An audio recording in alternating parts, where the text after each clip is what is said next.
All in Sports Network. We love sports. It is Saturday, November 9th, and welcome to the SEC. Florida. Texas wins in a beatdown, 49-17. Probably could have been a whole lot worse if Texas didn't let off the gas a little bit. I know we say all gas, no brakes around here. However, I'm not sure we hit the brakes. We just kind of let off the throttle just a teeny tiny bit. It was an incredible game. The Texas Longhorns took care of business really from the opening snap. I want to preface all of what we are about to say. We know there were 16 players that were on the injury report for the Florida Gators. We mentioned it in our previous episodes leading up to this game this week throughout Tuesday through Friday. We know they had 5 defensive backs out in this game. We know they were playing with their third string quarterback. We know their starting running back was down. All that we understand. We don't need it in the comments. We appreciate it. You can comment. You can say what you want to say. But again, Texas played the way they were supposed to play with the amount of players that were out. Texas took care of business the way they were supposed to. And in the words of Stephen A. Smith, we don't care. We really don't care. Welcome to the SEC, Florida. Welcome. We're glad we could give you your inaugurated beatdown this year as they were discussing whether or not you were going to get shut out for the first time in 50 some odd years or whatever. That was like the entire third quarter discussion until they just decided in such a weak, feeble, disgusting display of competitiveness by Billy Napier to decide to kick a field goal down 42-0 inside his own 20-yard line. Yeah, if you're the athletic director for Florida, you might want to go back and delete that tweet from earlier this week. The one that was mentioning you're retaining Coach Napier. He is a coward. Just with not going forward on 4th and shorts at midfield. Meanwhile, you have Sarkisian just letting him hang, going forward on 4th and 1, backed up to his own 20, which led to a touchdown drive, which I feel like kind of settled most people, and at least people with an IQ high enough to toast a light piece of bread. But I'm not going to get into it this game. That Texas Twitter was Texas Twittering. I'm just going to say that. Yeah. But yeah, I mean, I thought this was as much as, we talk about Florida missing players, Texas dominating on the field in this game, the coaching staff dominated the Florida staff in this game. And it's one of those games that makes me happy that we have a coach like Sarkisian when you could have a coward like Billy Napier or Sunbelt Billy, as some call him. Well, and that's my thing, Jake. And I texted you, I believe it was Friday. I texted you and I said, you know what? I'm kind of going through, and I didn't do the research on it, but I was like, I'm kind of going through just in my head, coaching changes between major programs and within the Power 4 conferences of like, this coaching staff has been together for a while, throughout Sark's tenure at Texas. And, the defensive line coach, Bo Davis, was replaced earlier this year by Jerome Baker. There have been little small positional changes, but in terms of your head coach, offensive coordinator, and your defensive coordinator all staying for the last 4 years, I was trying to go back and I was like, man, no, not Michigan. No, not Ohio State. No, not Alabama this year has changed. And Alabama's been going over turnover even since, Sark, Lane Kiffin, and those guys have been kind of rotating it through offensive coordinators. I was just kind of going through and I was like, Jake, something that is really important in player development and something that's really important in terms of midseason adjustments and not hitting the panic button and just pure culture within a football program is retaining a coaching staff and not having there be a new voice coaching you a somewhat different or tweaked system each and every single year. Something that Texas had struggled with really since the Mac Brown era, since Charlie Strong, Tom Herman. It's been very, a rotating door, if you will, of whether it be coordinators, head coaches, positional coaches, whatever it is. Texas has done a really good job of retaining that. They mentioned it in the broadcast. I'm really glad that they did. Texas is the only program within the Power 4 conferences to have their offensive, defensive, and head coach all stay within a 4-year span. Yeah, and it's obviously it's a little different, right? Because like Alabama had trouble retaining because people were becoming head coaches.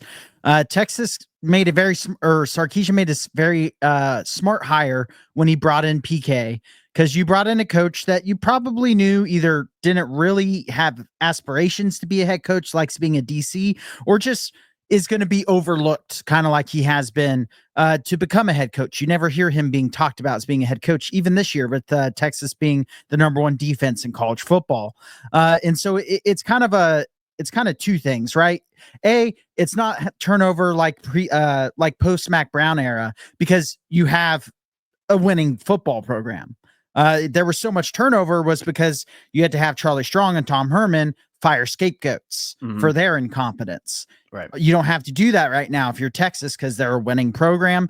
But then also making the smart hires where you brought in guys that I guarantee you Sarkisian probably wanted to find a defensive coordinator that he felt would stay for a while, even if they had a lot of success, and wouldn't just be going off to be a head coach. The only turnover Texas has had is positional coaches that are doing such a good job that they end up getting a coordinator position. Right. And we've seen several of those guys have a lot of success when they do get those opportunities.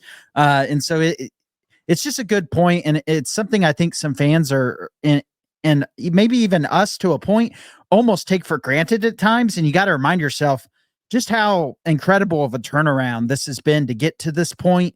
8-1 in the first year in the SEC. 2 years in a row. If I would have told you that 4 years ago, I think I would have been laughed at, and I would have laughed at myself, to be quite honest. Yep. 2 years straight. 8-0 starts to the season, or 8-1 starts to the season. And, one in the Big 12, one in the SEC.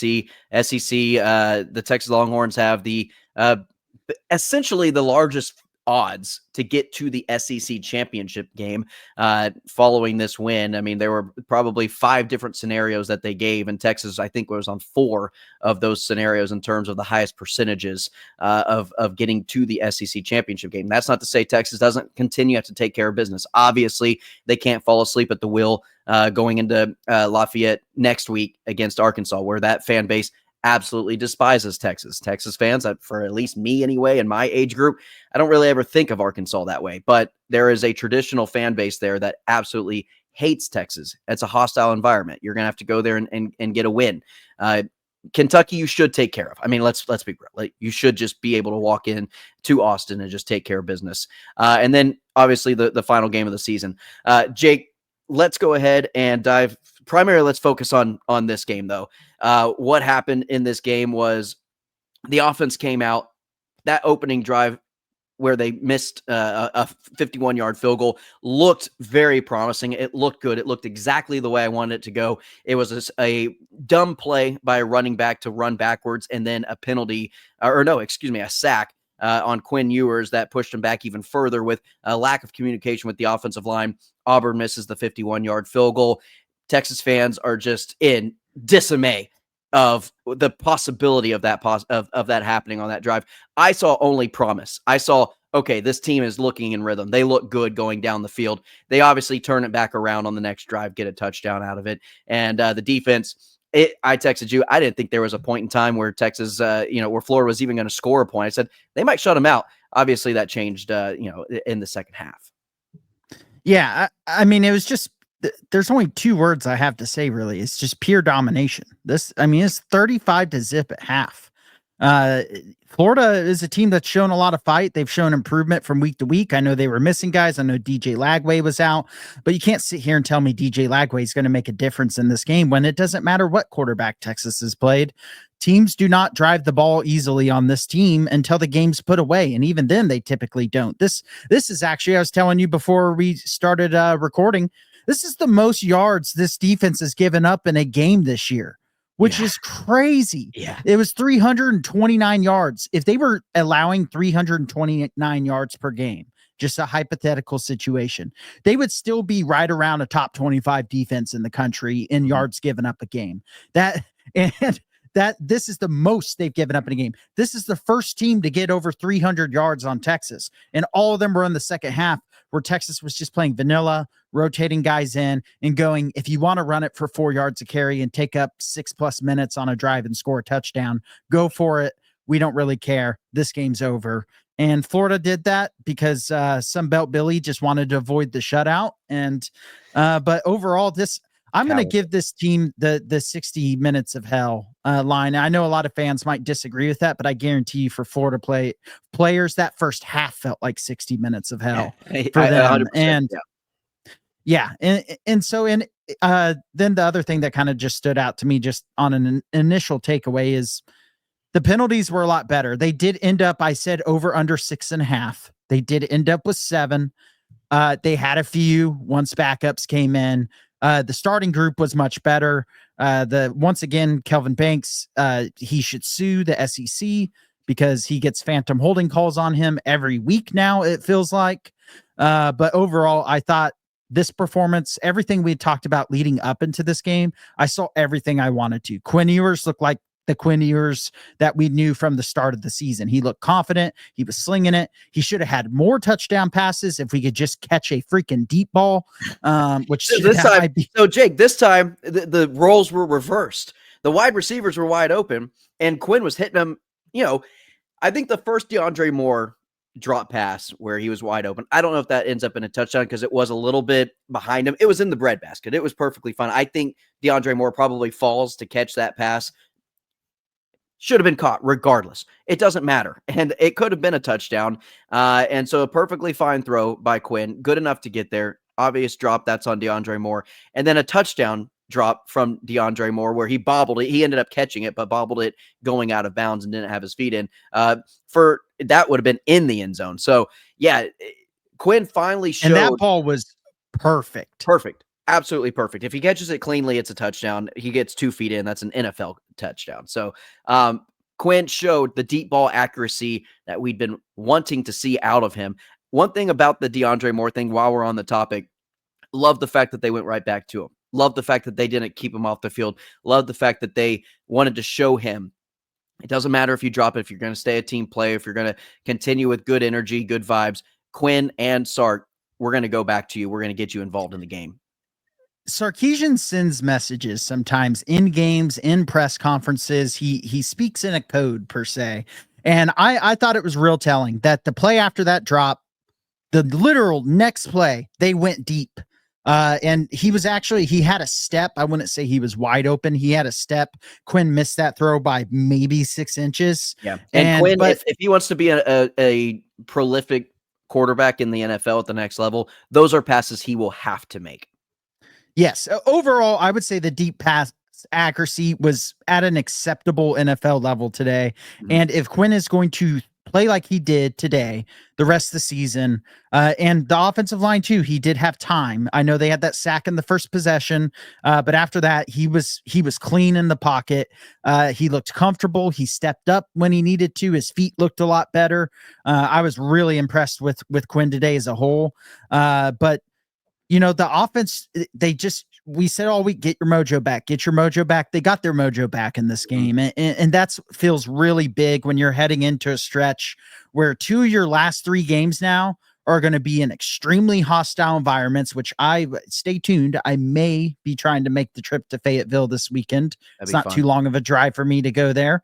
But 2 of the last 3 games you have against rivals. I put that in quotations because, like you said, for us, Arkansas isn't, but it's being considered a rival game. It's going to feel like a rivalry game when it's at Arkansas because they, as their own head coach said, they hate Texas more than they like Arkansas, which is just weird to me because that hasn't been a rivalry for 30 years. But to each their own, I guess. But you have 2 of your 3 hardest games of the 2 out of the 3 games left are 2 out of the 3 hardest games on the schedule. Mm-hmm. The Georgia game was the hardest, and then I think at Arkansas is probably tougher than at Michigan at this point. If you just look at, they have a better offense at the very least, and they have 2 quarterbacks who can both make plays regardless of who's playing. And then obviously at A&M, that game is about a Super Bowl ticket to get in, and fitting since it is a Super Bowl for the home team. So, Jake, I do want to give you credit, as much as I absolutely hate giving you credit. And everybody who knows our relationship despises me giving you any types of credit because it goes to your head. But you did do very well when it came to players who you'd like to see step up.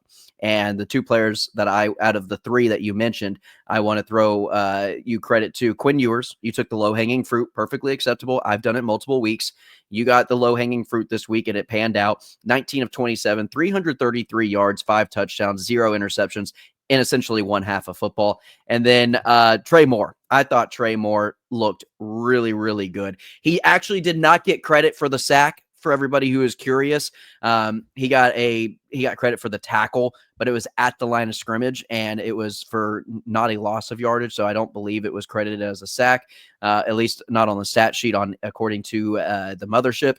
But Anthony Hill played really well. 7 tackles, 1 tackle for loss. Trey Moore, 4 solo tackles, 2 tackles for loss. And I think the play that stood out to me with Trey Moore was the read on the screen pass. I believe it was in the first quarter. I think it was maybe first possession of the defensive side of the ball for the defense.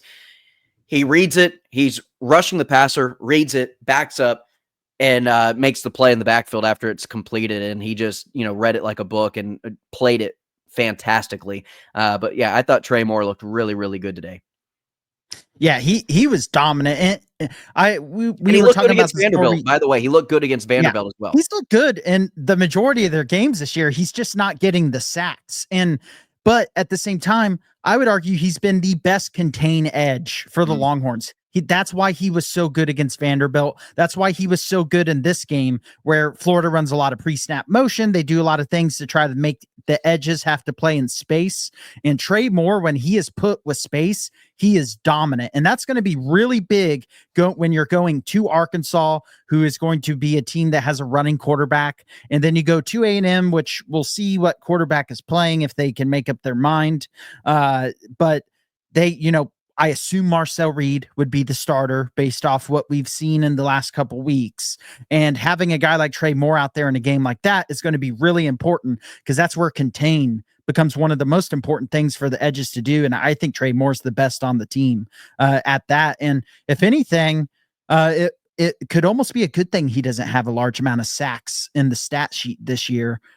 Because he's a junior, folks. He could come back next year. The assumption was one and done. But when you don't have the sacks on your stat sheet, I think this is a NIL deal where he can be like, you know what? If I stay another year, maybe I can get my draft stock up versus just going this year and being a 3rd or 4th round pick or whatever, maybe later. You go back. Yeah. You get 8 sacks next year, just throwing a random number out there, and you continue your dominant play against the run and in the contain, and then all of a sudden you're a 2nd round draft pick. That's a big time money difference.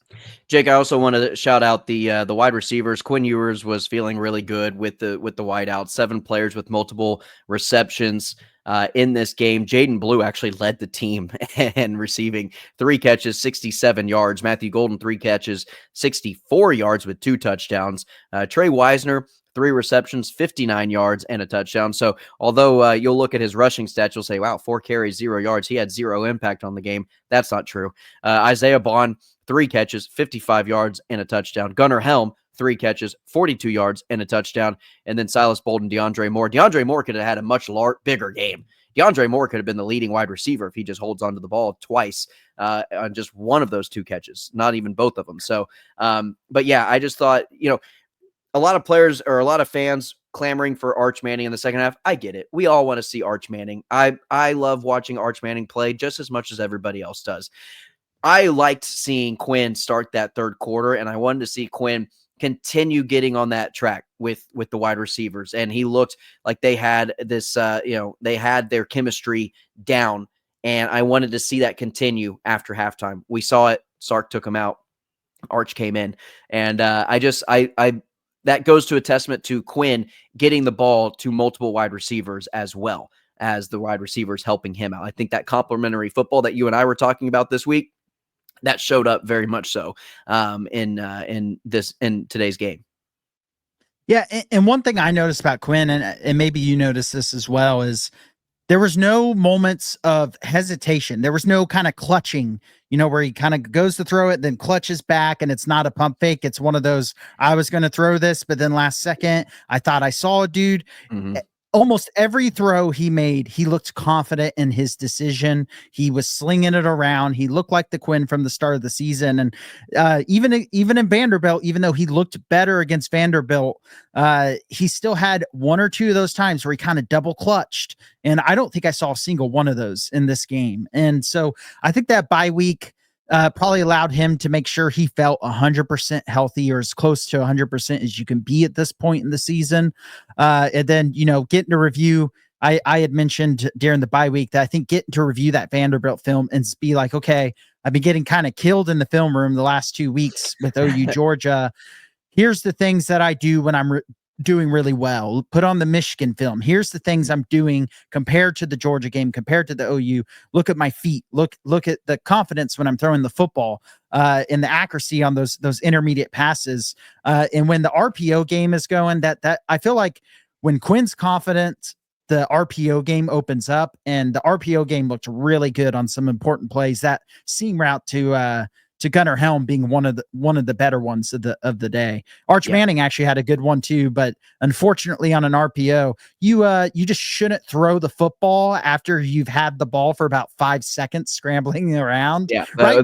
Like when he was looking to throw it, I was literally going, "This is just going to be an eligible receiver downfield. This is an RPO." As an offensive lineman.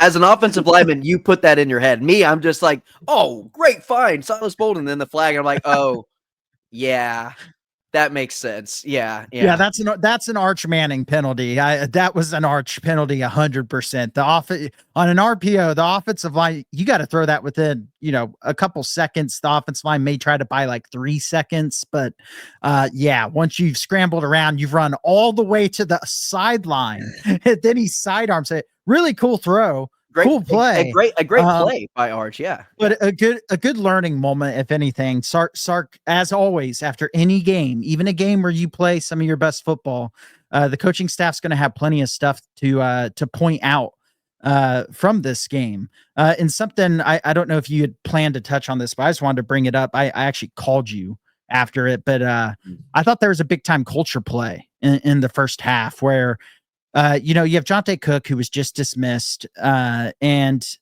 Sadir Mitchell was having some issues earlier this season. There was supposedly a sideline altercation where he had to leave the sideline. Then he hadn't really played much, and then Sarkisian brought him up in the press conference this week, as we had discussed. And then in the first half, he gets in and immediately just swallows up 2 offensive linemen and makes a tackle for a 0-yard gain on a run play. And when he went to the sideline, you would have thought it was the coach's son making a play or something like that, with how the whole sideline was pumping him up. And that to me was a big moment, just because Sadir Mitchell is a guy you need to keep in this program if you can.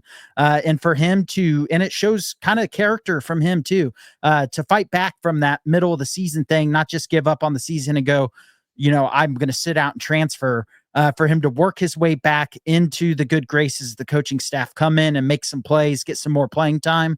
I thought that was just big time culture from Sarkisian and this locker room. Yeah, no, I agree, Jake, and I'm glad you brought that up. You did call me about that, and I did not have that on my notes, but I'm glad you brought it up, Jake. Anything else before we move on? We do actually want to talk a little bit about our maybe not immediate reaction, our 24-hour reaction to the Texas men's basketball game against Houston Christian. Not a ton to talk about there, but real quickly, Miami did fall to Georgia Tech. They have lost. We've been calling them frauds this entire season. They finally confirmed that today against Georgia Tech in an upset where they really didn't play good at any point in that game. And I believe the Heisman hopeful for Cam Ward, that might just absolutely take it away from him. So aside from that, Jake, any final thoughts on college football, at least in the noon slate or on this Texas-Florida game before we move on to basketball?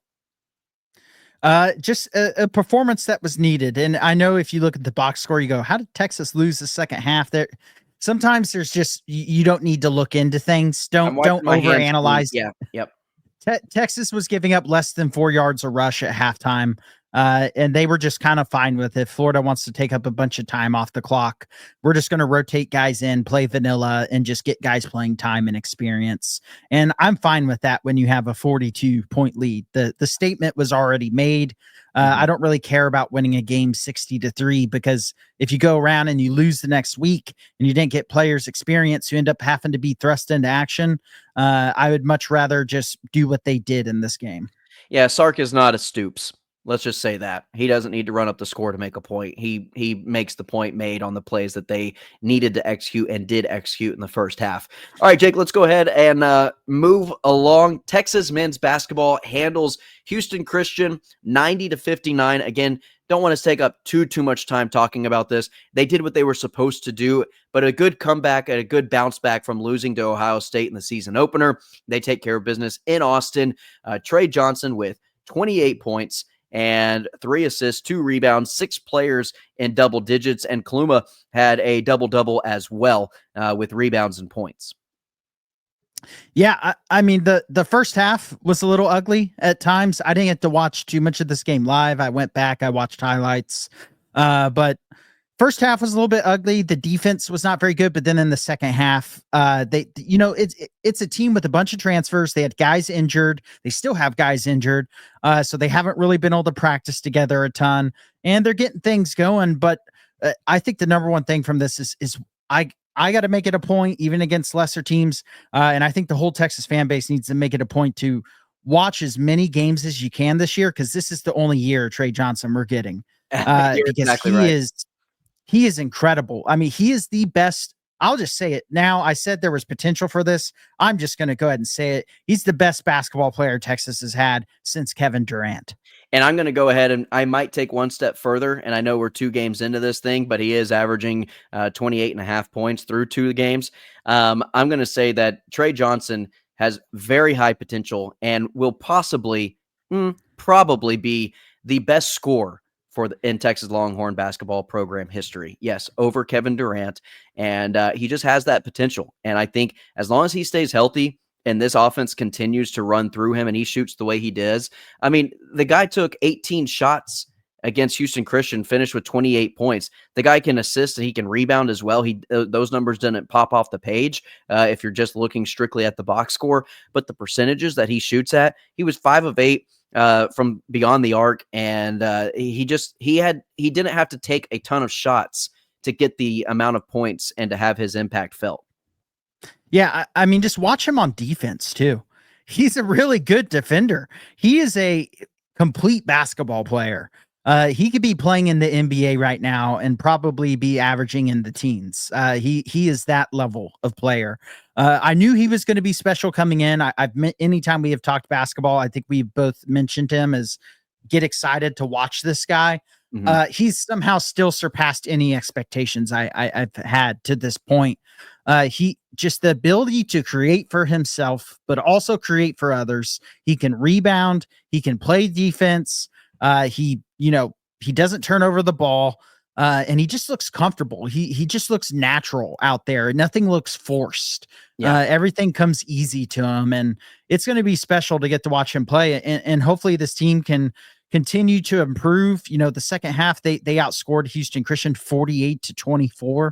And so that hopefully is a sign of, just starting to get things together, starting to gel. Obviously, we're still waiting for him to add Mark into the lineup, and he's a really probably will be the second best player. Yeah, and his status a little up in the air, a little unclear. Some reports saying that he's out indefinitely. He went on Twitter, said, "I'm not out indefinitely." I don't know where you heard that from, and then deleted the tweet. And Rodney Terry kind of drawing a line in the sand there. I'm not entirely sure what happened with that, but at least according to him and his brain and the way he is rehabbing, he thinks that he has a timetable to actually return at a fairly reasonable time, and I'm hoping that's around conference play. Yeah, I think Texas is just going to be really careful with it, because I think Rodney Terry knows, hey, I have this Trey Johnson kid for 1 season. I need to make sure this team is geared up and ready to go come conference play and come tournament time. Otherwise, my job's probably in jeopardy. Absolutely. And so if you're Rodney Terry, you don't rush him back, especially with this non-conference slate. You're going to win the majority of the games, even if you lose to every power conference team you play. If you bring him back and then you do well in the SEC and you end up top 3 in the conference, end up with that top 5 seed we've discussed, and then make a little bit of a run in the tournament, I won't really care that you lost to Ohio State and NC State and Syracuse and some of these teams coming up on the schedule. You take your time with him, because you're going to need him. You're going to need Mark to help complement Trey Johnson and take this team to the next level. And so why bring him back if there's even a 10% chance he re-injures it right away? Jake, one thing before we wrap up the show, I just want to mention these things, and these were big numbers that I felt the Texas Longhorns have struggled with under the regime of Rodney Terry since he's taken over, and dominated in rebounds for 2 games, actually out-rebounded Ohio State, but out-rebounded Houston Christian 36-27, and then turnovers. 17 turnovers for Houston Christian. Texas had 7 turnovers. That's under 10 turnovers. I believe, Jake, is it correct that they had below 10 turnovers against Ohio State as well? Yeah, I believe so. I'm going to double check it if I can get ESPN to work, but I think they had 8 or 9 in that first game. But keeping turnovers down and rebounding well have been 2 things that Rodney Terry's teams have struggled to do, at least on a consistent basis. We've seen spurts where they do really well at it, but at least through 2 games, Texas staying somewhat consistent there on that front. And those are 2 things that they're not flashy numbers, but they're crucial in having success on the court. Yeah, it was 9 turnovers against Ohio State confirmed. They were technically out-rebounded, but they were not. If you actually just dive into the numbers on it, they had a huge edge on the offensive glass, so they had more shots. So Ohio State had more defensive rebounds, which is why they only led by 2.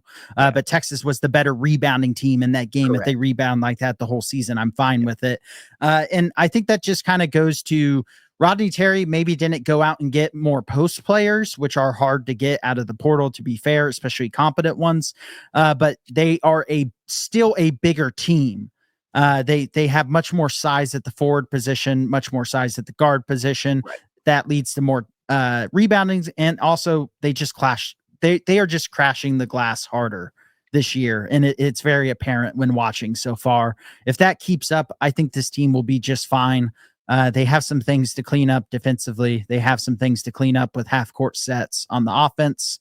And that will come down to, if Rodney Terry can get that to mesh, and he needs to, because his job will be on the line quickly if this team fails. It will be. It will be. It's a kind of do or die season for Rodney Terry in terms of having more success, not just in the regular season, but postseason. He's been a fairly decent tournament coach. He just needs to translate it into regular season and conference tournament as well. Well, Jake, let's go ahead, wrap up the show. Texas Longhorns beat Florida. They throttled Florida 49-17 in an ultimate beatdown, dominated the game. And Texas men's basketball also winning 90-59. We're going to do our best to juggle these 2. But man, great time of year. Absolutely love, watching college basketball throughout the week. Tuesdays and Friday, and then Saturday you get to watch some football as well. So also looking forward to that as this week progresses. Jake, you had something to say real quick? Yeah, Texas volleyball got back in the win column as well, finally. Nice. They were able to beat Mississippi State. We'll continue to, monitor how they're doing. They certainly have the talent. They went through a little bit of a rust stretch, but their season's still far from over. Well, wins across the board for Texas sports this week, and feeling good, looking good. Jake, let's go ahead and wrap up the show. As always, everybody, like, share, subscribe. This is All in Horns, your daily fix for Texas Longhorns. I'm Tanner Carlson. That's Jake Jimerson. We record and drop these episodes Tuesdays through Friday at noon. So set your alerts, and we let the football dictate the schedule on Saturdays, and we will come out with our immediate reactions following the games on Saturday. Well, that's going to do it, everybody. As always, hook 'em. All in Sports Network. We love sports.